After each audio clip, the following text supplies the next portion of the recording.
Coming up on CTV News, after a record number of hot days in Colorado, the temperature is changing. Kari Pills will join us for a full weather forecast. Plus, how our students feel about their new food options away from everyone else. CTV starts right now.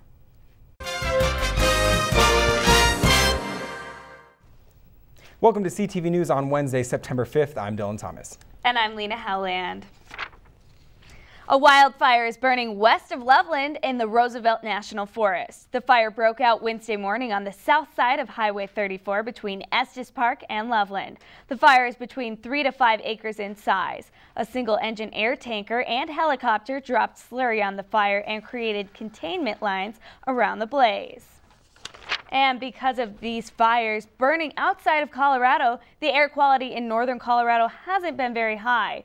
Firefighters say they have contained nearly 3/4 of the fire in northwest Nebraska and South Dakota. In total, the 3 fires have burned 260 square miles. Air conditions are expected to improve because of containment due to the colder weather changes. The fires are expected to be contained by September 6th. After a 4-week-long trial, Benjamin Gilmore's fate is now in the hands of a Larimer County jury. Gilmore is accused of setting a fire on October 24th of last year that spread to the Penny Flats building, creating a 20,000 square foot fire. The fire cost $10 million in damage and has displaced dozens of residents. He faces 7 felony charges, including arson and attempted murder. And for students living in the north end of campus, construction is unavoidable. And now it's spreading to the south and west ends of campus as well. I stopped by the towers this week to talk to freshmen about their dining hall, which is closed for the rest of the year. Construction is nothing new, but for freshmen, life is literally surrounded by jackhammers and wire fences. One of the largest projects on campus is on Plum Street, where the dining hall of the 2 largest dorms is closed. I thought it was somewhat annoying, but I kind of expected it because upperclassmen told me that it was going to be closest to the towers and that we would have a lot of construction going on, and so I kind of knew what to expect. In replace of the Durrell Dining Hall, a trailer-like building has been constructed. T-Dex is the new Durrell Express. It comes with the classic pizza and large industrial freezers and stands of junk food. And don't worry, the famous milkshake maker is still around. But freshmen who live in the tower say a missing dining hall has caused problems. I think we kind of lack closeness in the dorms, like on our floors and whatnot, because instead of asking someone to just head downstairs and grab a bite to eat, you're asking them to travel. Like, settled for T-Dex right now, and that's not as nutritious or filling as a normal cafeteria, but freshmen say they wish the construction was already complete. It kind of upsets me because I wish mine was closer, but in the meantime, you kind of have to do what you got to do. Next week, we hop across the street to T-Dex's neighbor, Moby Arena, home of the athletic department's newest renovations. We will speak to some athletes who use that facility and get the behind-the-scenes look at what it is like. We now send it to Kari with weather. Another hurricane is pushing its way through the Atlantic Ocean and has the possibility of affecting Bermuda this weekend. Hurricane Leslie is currently below the island right now, but if it keeps moving, will hit by Sunday morning and then leave by Monday. It's churning at 465 miles southeast of the island right now, and as of now has winds up to 75 miles an hour. This is the 6th hurricane for 2012, and although Leslie is not considered major, it has the potential. The National Hurricane Center predicts that the winds will reach 110 miles an hour at its peak. We'll keep you updated with any new information we receive, and I'll be back with the full weather report coming up. Thanks, Kari. Coming up on CTV, the benefit of living on campus after freshman year. And a Colorado politician speaks at the Democratic National Convention. We'll be right back.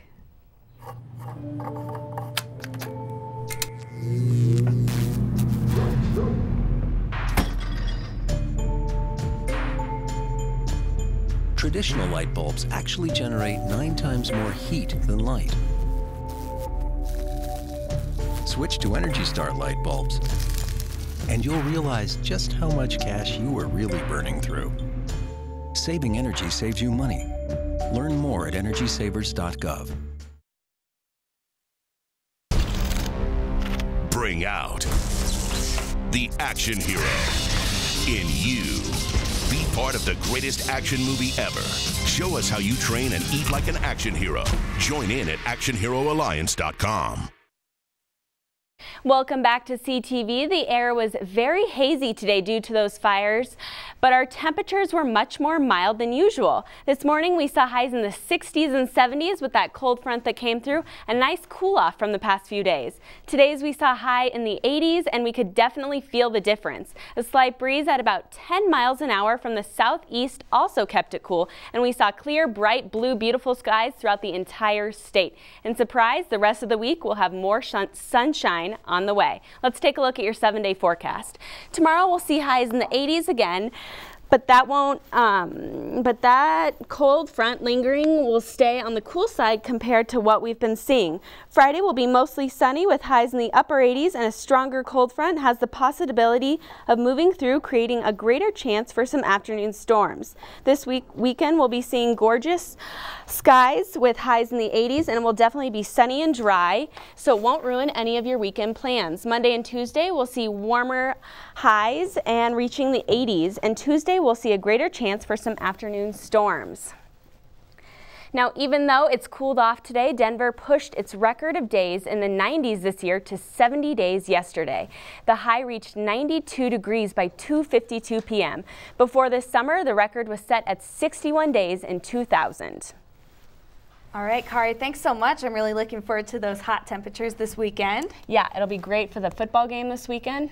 Yeah, the football game, they moved all the times to 5 o'clock. So it's going to be really nice. It's not going to be as hot. They're going to be under the lights. Exactly. But no matter what the weather is with tailgating, that's another thing. Fans always participate in tailgating, and you never want it to be too hot or too cold out there. But it's great that they're handing tickets out everywhere, and it's nice to see the weather's going to cooperate with us as well. Yeah, oh, definitely. Are you guys going to our first home football game this weekend on Saturday? Definitely am. Definitely be there. All right. Thanks, Kari. All right, the road to class is a long one, especially for those who live off campus. CTV reporter Kelsey Peterson went out and spoke to students about what they think the best way to get to campus is. Whether we want to or not, we all have to go to school. But what we do get to choose is how we get there. I don't know, I'm not good with schedules, so it's easier for me just to get out of bed, shower, and then bike to school. I know myself and I wake up really late, so that's why I drive to school. I walk now, but on Sunday I'm gonna get a bike. So there's walking, there's biking, there's driving, but then try finding a place to park. Another form of transportation that CSU offers for free is the busing system. The traffic, I mean, when you're riding your bike, sometimes you have to obey all the traffic and watch for pedestrians, so it slows you down sometimes more than riding the bus. As the cardboard sign that sits on Elizabeth Street shows, from some locations, it's quicker by bike. So, why bus when it's faster to bike? Well, normally I ride my bike, but just got up here and my tire's also flat. The only times I take the bus is if it's a lot of snow, because then you have to ride out on the road and it's a little sketchy with cars zooming past you. Definitely take the bus in the winter. No, I'm gonna start taking the bus when it snows. You heard it from them. If you try and bike in the snow, don't be surprised if you end up in the health center. Kelsey Peterson, CTV News. Thanks, Kelsey. There are multiple modes of transportation to take to class, but if you decide to take the bus, don't forget to check your bus schedule for departures and arrivals. On Wednesday morning, the Democratic National Committee announced President Obama's convention speech will not be held outside because of the chance of severe rainstorms in Charlotte. Originally, the speech was set at the Bank of America Stadium, but was moved to the Time Warner Cable Arena. Rumors were circulating that the location change was due to the inability to fill the stadium. However, campaign officials quickly dismissed rumors, saying that 19,000 people were on the waiting list. And Colorado Governor John Hickenlooper is set to address the Democratic National Committee on Wednesday night. Hickenlooper hosted the convention in Denver as Denver mayor 4 years ago. He said he was a little surprised to be chosen to speak, but thought it might be because of his business background or the fact that Colorado is a swing state. He is set to speak between 6 and 7 p.m. Colorado time. Still ahead, CSU leaders around campus come together. And community controversy over Hughes Stadium continues. We'll be right back. Packers, Vikings, Red State, Blue State. We come from different places. Uptown. But when we live united, we create real lasting change in the education, income, and health of our country. Real change won't happen without you. So give, advocate, volunteer, Live United. Sign up at liveunited.org. Welcome to my block party. Glad you can make it. I can do this all day. Your moves are just gay. Using gay to mean dumb or stupid, not cool. Not in my house, not anywhere. It's not creative, it's offensive to gay people. And you're better than that. Living in an apartment or house can be a very appealing part of college life. However, living in the dorms for more than 1 year can offer students opportunities they can't get off campus. CTV reporter Sean Meads takes a closer look. For many students, the dorms are called home only for their freshman year. But students might not realize some of the perks to living on campus for more than just 1 year. It saves you money in a lot of ways. You don't have to use, gas every day to get to campus, grocery shopping and rent. So in the immediate, it saves me that kind of money. Says Larry Chilson, president of the Residence Hall Association, who is staying in the dorms for his 4th year. But the benefits to living on campus go beyond expenses and include opportunities for leadership roles. I'm a part of the Residence Hall Association, and I've been involved with that for 4 years, and I think it's a great opportunity that only on-campus students get, as well as being a part of a hall council, which allows you to have a student voice, which I know is a hard thing for students here at CSU, such a large university, to gain. Other opportunities include working with DSAC, which works in the dining halls and can give students 50% off their meal plan rate. Yet one of the largest pros to staying in the dorms comes from the environment committed to academics. I think there's a lot less distraction that can happen if you stay in the residence halls as it pertains to studying and staying focused on your academics. They also provide plenty of spaces for you to study. They've really gone through a lot of renovations in the halls to add study rooms and even lounge areas that can serve easily as a place to get to know each other, but also to get things done. One thing students should remember is that living in the dorms can save you money and still provide a location to socialize and study. A 7-year-old girl is recovering after being diagnosed with the bubonic plague. 7-year-old Sierra Jane Downing is in good condition after moving out of intensive care.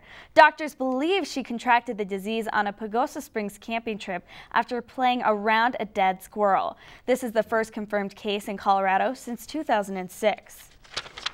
Developing your goals, skills, and network, impacting society, and becoming a certified leader. All for the Rams Engaging in Active Leadership program. Current leaders in the Real Experience program spent Wednesday asking students to write their responses to the question of leadership on boxes throughout the plaza, all in hopes to get the word out about their program. This unique 4-level experience provides students a drop-in chance to attend leadership workshops and retreats sponsored by the Slice office. It's open to all students interested in growing as leaders. For more information about the Real Experience, you can visit real.colorstate.edu. Fort Collins voters will not get the chance to voice their opinion about the on-campus stadium in the upcoming election. City Council members rejected the ballot referendum on the issue. Councilmember Aislinn Kotwitz said it's the university's job to understand community reactions about the stadium and not the council's. A final decision is expected to be made in the Board of Governors on October 4th. And 30 years after leaving Earth, Voyager is now heading to the stars. The rocket was launched 35 years ago to Jupiter and Saturn. It is the longest operating spacecraft in history, and it's now around the fringes of the solar system. And once it leaves, it's anyone's guess where it'll go. You know, it's really amazing to see the innovations they've made in space and to see one of the oldest things in history finally be let go into space. Definitely. I'm really excited to see where it's going to end up and what's going to happen from there. Yeah, definitely. Well, unfortunately, that's all the time we have for you tonight. You can join us at CTV11 on Twitter. Or you can visit ctv11.com or follow us on Facebook. Have a great night.